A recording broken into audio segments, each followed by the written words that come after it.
Guilty, அதாவது குற்ற உணர்வு. சந்தோஷம் சோகம் மாதிரி இதுவும் ஒரு உணர்வு தான்.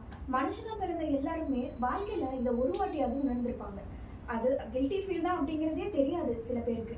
அது ஏன் கில்ட்டி ஃபீலிங்னா என்ன, அது எப்படி நம்ம மேற்கொள்றது, கில்ட்டி ஃபீலிங்க்கு நம்ம என்ன சொல்யூஷன் தேடுறது, சொல்யூஷன் இருக்கா இல்ல அதுலயே நம்ம சிக்கிட்டு தவிக்கிறோமா, அதை பத்தி டிஸ்கஸ் பண்றதுக்கு தான் டாக்டர் எம்ஜிஆர் யூனிவர்சிட்டியோட mechanical department professor doctor Rodrian Rajkumar அவர்கள் வந்திருக்காங்க. வணக்கம் சார். வணக்கம் சார். கில்ட்டி ஃபீலிங்னா என்ன சார்? கில்ட்டி ஃபீலிங்னா குற்ற உணர்ச்சி. ஓகேங்களா? இந்த குற்ற உணர்ச்சின்றது பார்த்தீங்கன்னா நமக்கு சின்ன வயசுலேருந்து நமக்கு விற்பாங்க. எப்படி ஸ்வீட்ஸ் எல்லாம் விற்கிறாங்களோ அதே மாதிரி விற்பாங்க சின்ன வயசுலேருந்து. அந்த கில்ட்டி ஃபீலிங்க்கு பயந்து தான் நம்ம எல்லா விதமான நல்ல விஷயம் செய்யவே மாட்டோம், கெட்ட விஷயமும் செய்ய மாட்டோம். ஓகேங்களா? இது எதையுமே செய்ய விடாது தான் அந்த கில்ட்டி ஃபீலிங். இப்போ சின்ன வயசுல நமக்கு கில்ட்டி ஃபீலிங்னா என்னன்னே தெரியாது. நம்ம ரொம்ப பேடா ஃபீல் பண்ணுவோம், ஐயோ நம்ம அதை செஞ்சுட்டோமே, அது ஒரு திங்கிங் இருக்கும். பட் அது கில்ட்டி ஃபீலிங் தான் அப்படிங்கிறது குழந்தைங்க, அதாவது சின்ன வயசுல இருக்கிறவங்களுக்கு தெரியாது. ஸோ அது எப்படி ரியலைஸ் பண்ணுவாங்க, வளரும் போது அவங்களுக்கு எப்படி தெரியுது இது கில்ட்டி தான் அப்படிங்கிறது எப்படி தெரியுது? மேடம், இதுதான் நான் சொல்ல வரேன் இல்லையா. இப்போ சின்ன குழந்தை சாக்லேட் சாப்பிடுது, புழு இது பல்லு சொத்தையாயிடுது. ஓகேங்களா? அந்த குழந்தைகிட்ட என்ன மாதிரியான விஷயம் இருக்குன்னா, சாக்லேட் சாப்பிட்டா பல்லு போச்சு, எனக்கு சாக்லேட் பிடிச்சி சாக்லேட் சாப்பிட்டேன், பல்லு எனக்கு வீக்காக இருந்திருக்கலாம், எனக்கு கால்சியம் டெஃபிசிட் இருந்திருக்கலாம், என்னவா வேணாலும் காரணம் இருந்திருக்கலாம். ஓகேங்களா? சாக்லேட் சாப்பிட்டா பல்லு போயிடுச்சு அப்படின்ற மாதிரி ஒரு விஷயத்த நமக்குள்ள விதைச்சிருவாங்க.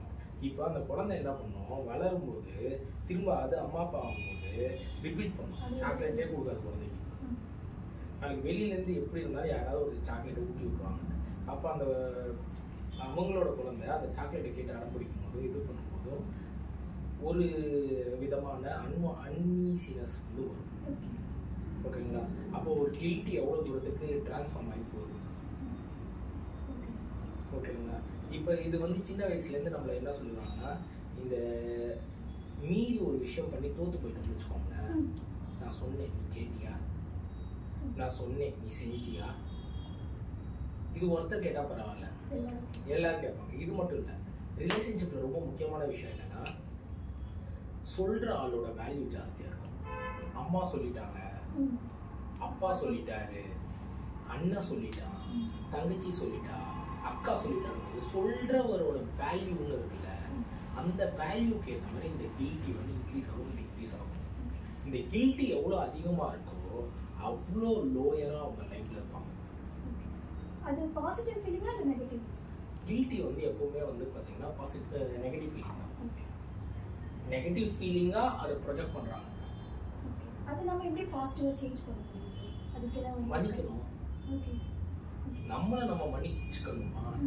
நம்மளை நம்ம மன்னிக்காத வரைக்கும் இப்போ யார்கிட்டயும் மன்னிப்பு கேட்குறீங்க, எத்தனை தடவை நீங்கள் உங்களுக்கு மன்னிப்பு கேட்குறீங்க? ஏன் கேட்க மாட்டீங்க? நீங்கள் உங்களுக்கு முக்கியம் இல்லையா? அப்போ நீங்கள் உங்ககிட்ட மன்னிப்பு கேட்கணும்ல.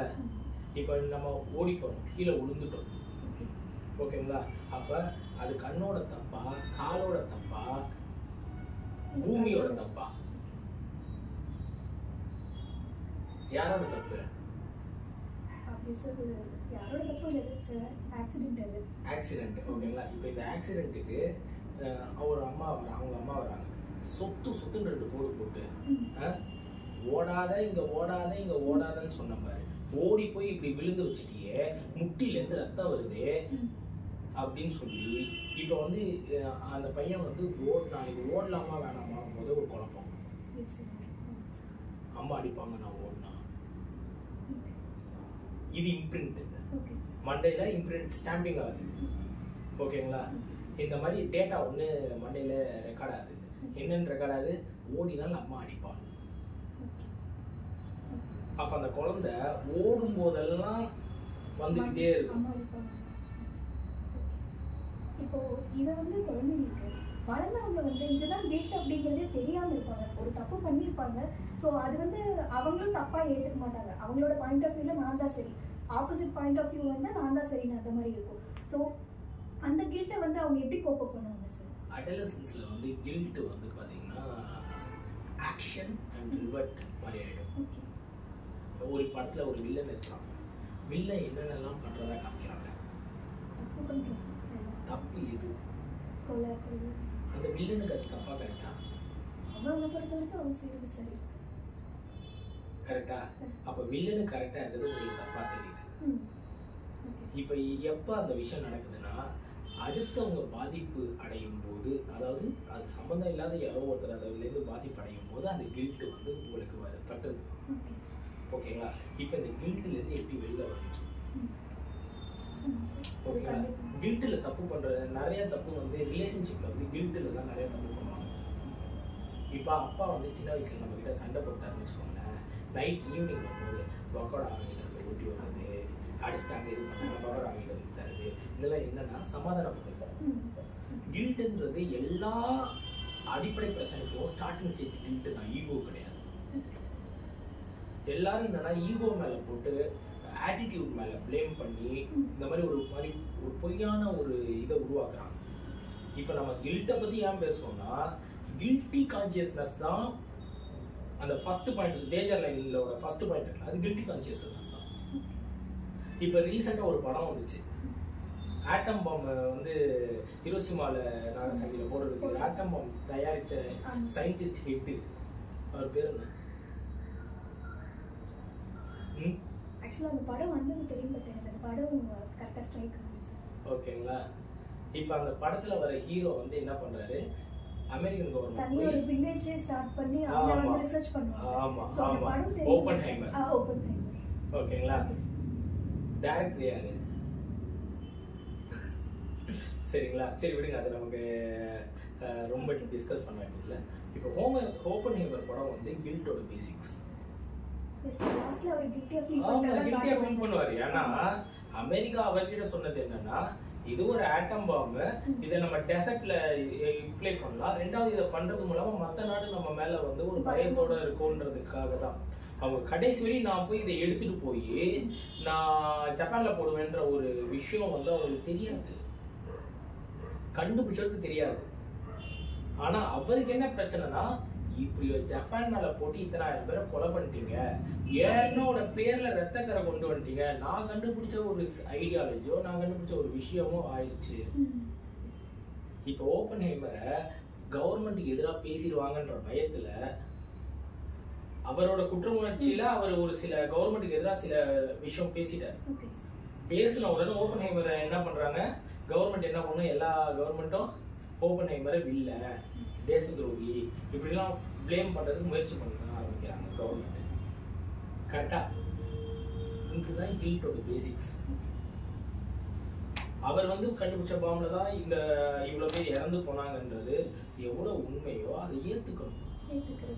ஏத்துக்கிட்டு இதுக்கப்புறம் எனக்கு வேண்டாம், எனக்கு உங்க ஏஜென்சி கூடயும் வேணாம், யார் கூடயும் வேணாம், நான் கூட என் வேலையை பாக்குறேன்னு அவர் போயிட்டு, ஓகேங்களா, அந்த நிவாரணம் பண்ணிய அந்த இதை விட சொல்லப்படாத கதை இருக்குமா, அந்த பாம்பு முடிச்சதுக்கு அப்புறம் போட்டுட்டு போன பைலட் வந்து தற்கொலை பண்ணிக்கிட்டாருன்னு ஒரு ஸ்டோரி இருக்கு. இவ்வளவு பேர் இறந்ததை மேல இருந்து பார்த்துட்டு அந்த பைலட்னால தாங்க முடியல, நான் போட்ட பாம்புல தான் இங்க இவ்வளவு பேர் இறந்துட்டாங்கன்றது இல்லை, பைலட் தற்கொலை பண்ணிக்கிட்டாரு. அதுக்கப்புறம் இன்னும் ஒருத்தர் கோ பைலட் யாரோ ஒருத்தர் வந்து லிட்டரலி மென்டலா பாதிக்கப்பட்டாங்க. இப்ப ஆர்டர் கொடுத்தது யாரு? அதுல எத்தனை பேர் பாதிக்கப்பட்டாங்க? ஒருத்தரும் இல்லை.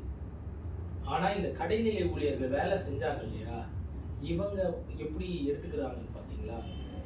இதே இதுதான் அடல்ட்ல எல்லாருக்கும் வர பிரச்சனை. அது எந்த அளவுக்கு சார் நம்மளோட மென்டல் ஹெல்த்தை பாதிக்குது, அதுல இருந்து எப்படிதான் வெளியே வருது?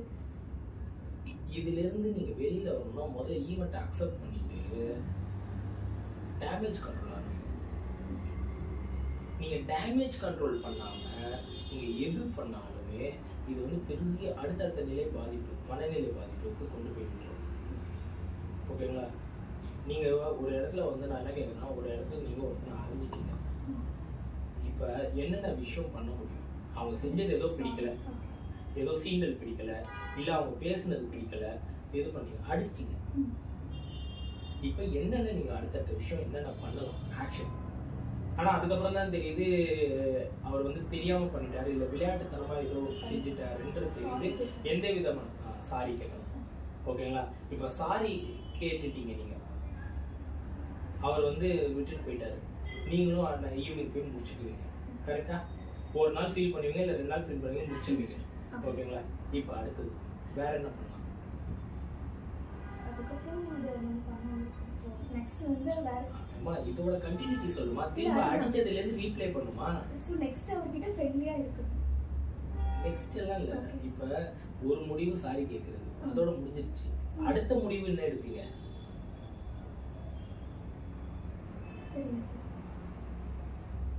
அடுத்த முடிவு என்ன எடுக்கலாம்? யூகிச்சு ஏதாவது சொல்ல முடியுமா? இல்ல. சரி, ஓகே, தப்பு இல்ல. ஓகேங்களா? இப்ப நம்ம வந்து எல்லாமே ஒற்றை முடிவை சார்ந்து இருக்கிறதுனாலதான் நம்மளால கில்ட்ல இருந்து வெளில வர்றது ரொம்ப கஷ்டமா இருக்கு நமக்கு. இப்ப இந்த ஆனந்த யாழினிலே பாட்டு வரும், கேட்டிருக்கீங்களா? அது என்ன படம்? ஆனந்த யாழினி மீட்டுகிறாரு. அது அப்பா பொண்ணு. அதுல அந்த பொண்ணு ஸ்கூல்ல இருந்துச்சு, ஒரு பதில் சொல்லு. எனக்கு 4 ஆன்சர் தெரியும், உங்களுக்கு எந்த ஆன்சர் வேணும்? அந்த பொண்ணை பத்தி பெருமையா பேசும்போது ஒரு விஷயம் தெரியும். ஓகேங்களா? ஒரு கொஸ்டின் கேட்பாங்க மேக்ஸ், என் தாத்தாவுக்கு 500 ரூபாய் கம்மி, என் அப்பாவுக்கு 500 ரூபாய் பெருசு. ஒரு கொஸ்டினுக்கு எப்படி 4 ஆன்சர் இருக்க முடியும்னு கேட்கறாங்கல்ல, அங்கதான் பெரிய தப்பே நடக்குது. ஒரு கொஸ்டினுக்கு 50 ஆன்சர் இருக்கலாம், தப்பே கிடையாது. ஆனா ஸ்கூல்ல ஒரு ஆன்சர் சொல்லி தராங்க. ஓகேங்களா? ஸ்கூல்ல எல்லா ஸ்கூல்லயும் ஒரு ஆன்சர் சொல்லி தராங்க. ஆனா லைஃப்ல ஒரு ஆன்சர் வச்சு வாழ முடியாது. உங்களுக்கு 500 ஆன்சர்ஸ் வேணும். ஒவ்வொருத்தவங்களோட பார்வையிலயும் ஒவ்வொரு ஆன்சர்ஸ். ஆமா, அததான் வந்து பேசிக்கா நமக்கு ட்ரெயின் பண்றதே கிடையாது. சரிங்களா? இப்போ நீங்க क्वेश्चनக்கு என்ன கேட்டீங்க, திருப்பி கேளுங்க பாப்போம். கில்ட் வந்து நம்ம எப்படி கோப் அப் பண்றதுன்னு கேட்கல, மிஸ் பண்ணிட்டீங்க. ஓகேங்களா? அடல்ட்ஸ்ல கில்ட் பத்தி தான் பேசிட்டு இருக்கோம். கில்ட் எப்படி வந்து இது பண்றாங்க, நான் அதுக்கு தான் ஒரு எக்ஸாம்பிள் வந்து, நீங்க ஒருத்தர் அடிச்சிட்டீங்கன்னா என்ன பண்ணுவீங்கன்னு கேட்கும்போது சாரி சொல்லுவேன் சார், அது சாரி சொல்லிட்டு போயிடுவீங்க, தப்பு பண்ணுங்க. இப்போ உங்களுக்கு உங்களோட தன்மையிலிருந்து சாரி கேட்க தோணல, அப்ப என்ன பண்ணுவீங்க? அப்படியே விட்டுருவீங்களா? எத்தனை நாளைக்கு அது ஞாபகம்? நமக்கு எத்தனை நாளைக்கு அந்த இம்பாக்ட் எத்தனை நாளைக்கு உங்களுக்கு தோணும்? கண்டிப்பா லைஃப் லாங் இருக்கும். அதாவது அது வந்து ஒரு 1 வீக்ல மறந்துடும். சோ ஏதாவது அதுவும் ஒரு ரிசல்ட் தானே. நான் என்ன கேக்குறேன், நீங்க சாரி கேட்காம போனீங்கனாலும் அதுவும் ஒரு ரிசல்ட் தானே. வேற ஏதாவது பாக்கும்போது அது ஒரு டிசிஷன். கரெக்ட்டா? அது ஒரு டிசிஷனா? அதுக்கு அடுத்த டிசிஷன் இல்ல. இதுதான் நம்ம வந்து முன்னேறாம இருக்கிறதுக்கும் சின்ன விஷயத்தை மட்டுமே செய்யறதுக்குமான ஒரு பகுத்தறிவு தன்மை இல்லாம ஹேண்டில் பண்றது. ஒரு விஷயத்தை சரி பண்றதுக்கு எவ்வளவு பண்ணுமோ அவ்வளவு தூரம் எவ்வளவு வேணாலும் பண்ணணும். ஆனா ஒரு சில விஷயத்தை ரீப்ளேஸ் பண்ணணும். முடிஞ்ச விஷயம் எதுவுமே ரீப்ளேஸ் பண்ணணும். நான் அவங்ககிட்ட என்ன கொஸ்டின் உங்களை புண்படுத்துற மாதிரி நான் கேட்டிருந்தாங்க, அந்த கொஸ்டின் ஏன்னா பாக்குறவங்க என்ன நினைப்பாங்க, இவர் கொஸ்டின் கேட்டு கேள்வி கேட்கிற பண்ணி கொஸ்டின் கேட்டு மடக்குறாரு. Excuse me, sorry. கொஸ்டின் கேட்டு மடக்குறாரு. இவர் வந்து என்ன பதிலே சொல்லாம கொஸ்டின் கேட்டுக்கிட்டே இருக்கிறாரு. கேட்டா எக்ஸாம்பிள் சொல்றேன்னு சொல்லி இதுக்கு பதில் சொல்லுன்னு கேட்கிறாரு. அப்படின்றது பாக்குறவங்களுக்கு நினைக்கலாம். இதுல உண்மை என்னன்னா, நமக்கு ஒரு பதிலுக்கு மட்டுமே வேலை பார்த்துட்டு இருந்தோம்னா, ஒரு ஆன்சர் மட்டும் தான் நான் வச்சிருப்பேன்னா, அது வந்து அதுதான் கில்ட்டோட பேசிக்ஸ். ஓகேங்களா? எனக்கு ஒரு கொஸ்டின் வேணாம். இப்ப அந்த ஈவென்ட் நடந்து முடிஞ்சிச்சு, நீங்க சாரி கேட்கலாம் இல்லையா? அவர்கிட்ட வந்து சாரி கேட்காம போகலாம் இல்லையா? இப்போ எக்ஸ்போனென்ஷியலா நீங்க ஏதாவது பண்ண ஆரம்பிக்கலாம். இவனை எனக்கு பார்த்தாலே பிடிக்கல, இவனை வந்து ஹர்ட் பண்ணலாம். Step 2 of guilt. ஸ்டெப் 3 வந்து சாரி, எல்லாரும் முன்னாடி நான் சாரி கேட்குறேன். சாரி கேட்கறது மட்டும் இல்லாமல் நான் வந்து அங்கே மேனேஜர் இருக்காரு, மேனேஜர் சார் இந்த மாதிரி இவர் எதுவும் பண்ணலை, இது வந்து ஒரு அன்வான்டட் ஈவெண்ட் தெரியாமல் நடந்துருச்சு, நான் ஏதோ மாதிரி ஓவராக ரியாக்ட் பண்ணிட்டேன் அப்படின்னு எக்ஸ்பிரஸ் பண்ணலாம். ஏன்னா நான் எத்தனை பேர் நம்மளை சுற்றி யார் இருப்பாங்கன்னு நமக்கு தெரியாதுல்ல, அதுக்கேற்ற மாதிரி மாறும்ல. அவரை பிடிக்காதவங்க அதை மிஸ்யூஸ் பண்ணலாம்ல. புரியுதுங்களா நான் சொல்றது? பிடிக்காதவங்க மிஸ்யூஸ் பண்ணுவாங்க, இந்த மாதிரி நிறைய இருக்கு. இப்போ ரிலேஷன்ஷிப் பத்தி நீங்க சொன்னீங்க ஒருத்தவங்க, சோ அந்த ரிலேஷன்ஷிப்ல இந்த கில்ட் வந்து எந்த அளவுக்கு இம்பாக்ட் இருக்கு? ரொம்ப சிம்பிள்மா. இப்போ நீங்க எனக்கு சிஸ்டர் மாதிரி இருக்கீங்கன்னு வச்சுக்கோங்களேன். நான் உங்களை காலையில் திட்டிட்டு போறேன், அன்னைக்கு ஃபுல்லாக நீங்கள் என்ன ஃபீல் பண்ணிருப்பீங்க? அண்ணா என்ன திட்டாங்க, ஏன் திட்டினாங்கன்னு தெரியாம யோசிச்சுட்டு இருக்கேன். கரெக்டா? ஈவினிங் வர நானும் வந்து சண்டே ஒன்று ஞாபகத்தில் வச்சிருக்கிறேன். ஓகே, நீ ஏதோ நீ சமாதானத்துக்கு ட்ரை பண்ணுற, நான் அலோவ் பண்ணல. அது காரணம் என்னன்னா காலையில் ஒன்று திட்டேன். அது எப்படி செவஞ்சு ரெயின்போ காலனி படம் பார்த்துருக்கீங்களா? பார்க்கலையா? போய் பாருங்க. அதுல ஒரு சீன் இருக்கும், நல்ல சீன். என்னன்னா அந்த பையனை அப்பா உதவாக்கார அது இதுன்னு திட்டிக்கிட்டு இருப்பாரு. இப்ப பாரு ஸ்பெஷல் ஆம்லேட் அப்படின்னு கலாய்ப்பாரு. ஓகேங்களா? தெண்டசோர் ஆம்லேட்னு கலாய்ப்பாரு, எல்லாமே பண்ணுவாரு.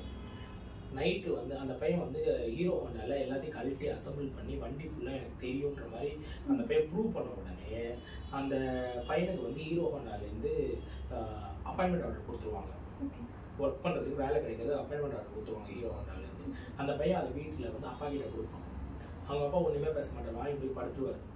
இவன் நைட்டு படுத்துட்டு இருப்பான். டேய் நான் வந்து அப்பாயின்மெண்ட் ஆர்டர் கொடுக்குறேன், அந்த ஆள் வந்து என்னை கண்டுக்கவே இல்லைன்ட்டு போயிடும். அவங்க அப்பாவுக்கு இப்போ ஒரு கில்ட் அடிக்கும். இவன் எப்படி இருப்பானோன்னு தெரியாம தப்பு மேல தப்பா அவனை நடத்திட்டேன். அவனுக்குள்ள திறமை இருக்கிற என்ன திறமை இருக்குன்றது கண்டுபிடிக்காம அவனுக்கு வராததெல்லாம் நான் செய்ய வச்சுட்டேன் அப்படின்னு அவங்க அப்பா இது பண்ணிருப்பார். நைட்ல வந்து பேசுவாரு.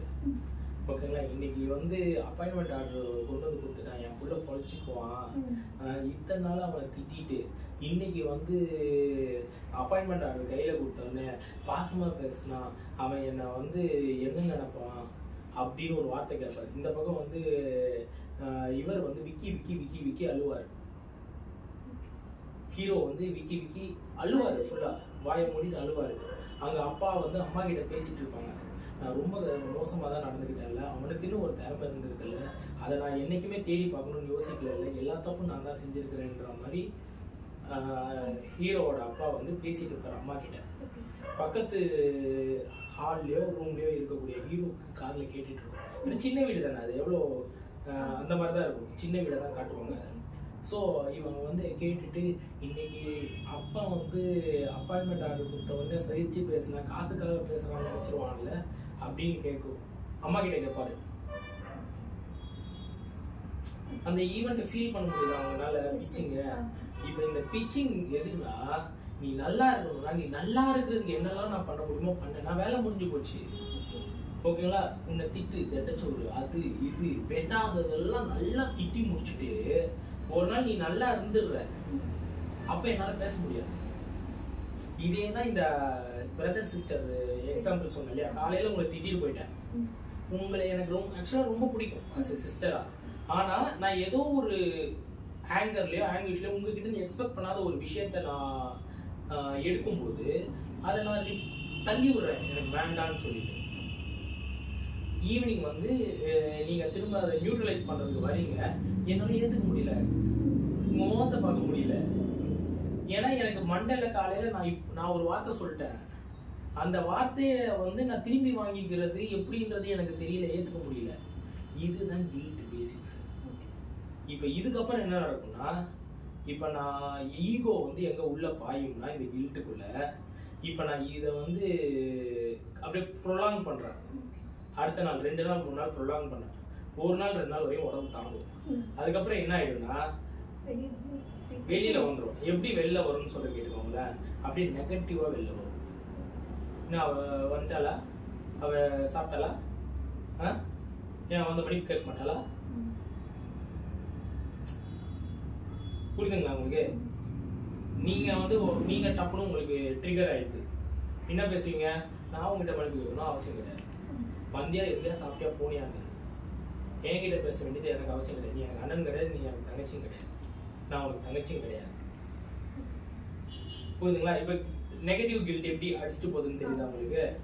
அப்போ இதுக்கு முதல் விஷயம், நான் செஞ்சது தப்பா ரைட்டான்றது முக்கியம், நீ எனக்கு வேணுமா வேணாமான்றதா முக்கியம். எல்லா இடத்துலயும் வேணுங்கிற இடத்துல இந்த லவ் பண்றாங்கல்ல, நல்லா ஓடி ஓடி துரத்தி லவ் பண்ணுவாங்க, அப்புறம் பிச்சுட்டு போயிடுவாங்க. பிரேக் டவுனா அது பேர் என்ன சொல்லுவாங்க, பிரேக்கப். ஓகேங்களா? இந்த பிரேக்கப்ன்றது பேசிக் காமெடியே தான்.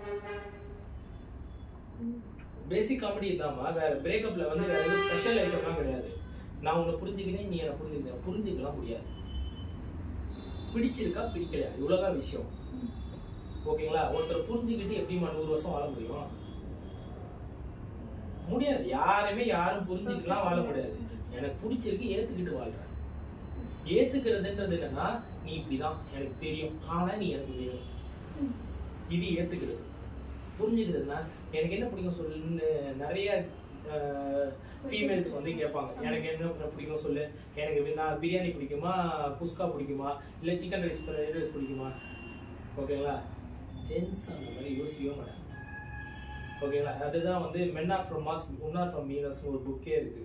அதெல்லாம் முன்னாடியே 10-15 வருஷத்துக்கு 20 வருஷத்துக்கு முன்னாடியெல்லாம் எல்லாம் ரிசர்ச் பண்ணி எழுதிட்டு போயிட்டாங்க.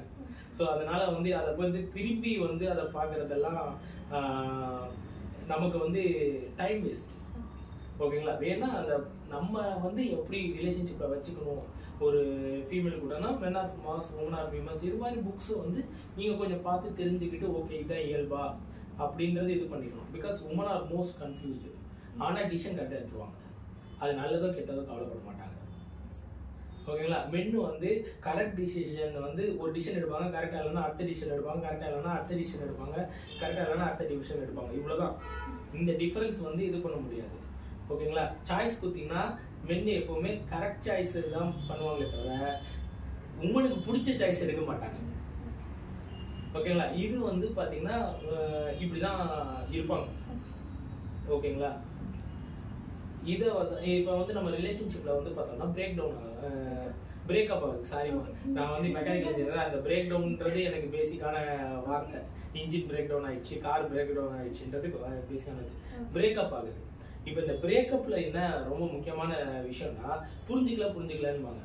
ஒருத்தர் புரிஞ்சுக்கணும்னு வச்சுக்கோங்களேன், அவங்களுக்கு புக்கு இன்ஸ்ட்ரக்ஷன்ஸ் மேனுவலாக கூட உங்களுக்கு புரிஞ்சுக்கிட்டேன். கரெக்டா இல்லையா? அது நேச்சுரலா ஒரு சிங்க். 2 பேர் கூட போகும்போது 2 பேரும் ஒன்னா சேர்ந்து டிராவல் பண்ணும்போது அவங்க 2 பேரும் தெரிஞ்சுக்கிட்டோம். எனக்கு பிடிச்சது உனக்கு பிடிக்கணும்னு அவசியம் கிடையாது. ஓகேங்களா? உனக்கு பிடிச்சது உனக்கு பிடிச்சிருக்கட்டும், அதை நீ கேளு, நான் வாங்கி தரேன். எனக்கு பிடிச்சது நான் வாங்கி சாப்பிட்றேன், நீ உனக்கு வேணும்னா டேஸ்ட் பண்ணிக்கோ, இல்லை அது உனக்கு பிடிச்சிருக்குன்னா நீ வாங்கி தர.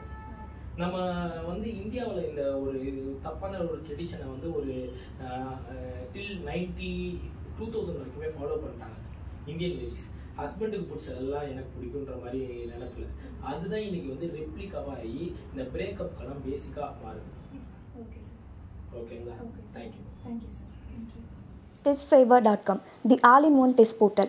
நீங்கள் NEET, JEE and government exam போன்ற எக்ஸாம்களுக்கு ப்ரிப்பேர் பண்ணிட்டு இருக்கீங்களா? அண்ட் இதுதான் உங்களுக்கான ஆப். இந்த ஆப்பில் ஃப்ரீ மார்க் டெஸ்ட் இருக்குது அண்ட் பே பண்ணியும் நீங்கள் டெஸ்ட் எழுதலாம். இது மாதிரி டெஸ்ட் எழுதி உங்களுடைய எக்ஸாம் ப்ரிப்பரேஷன்ஸை இம்ப்ரூவ் பண்ணிக்கலாம். ஸோ உடனே டவுன்லோட் பண்ணுங்கள் டெஸ்ட் சேவர் ஆப். அண்ட் இந்த ஆப்பை நீங்கள் வெப்லேயும் யூஸ் பண்ணலாம். இந்த வீடியோ உங்களுக்கு பிடிச்சிருந்ததுன்னா லைக் பண்ணுங்கள். அண்ட் இந்த வீடியோ உங்கள் நண்பர்களுக்கு பிரயோஜனமாக இருக்கும்னு நினச்சிங்கன்னா அவங்களுக்கு ஷேர் பண்ணுங்கள். அண்ட் ஸ்டோரி போர்ட் சென்னை சேனலுக்கு சப்ஸ்கிரைப் பண்ணுங்கள். நன்றி.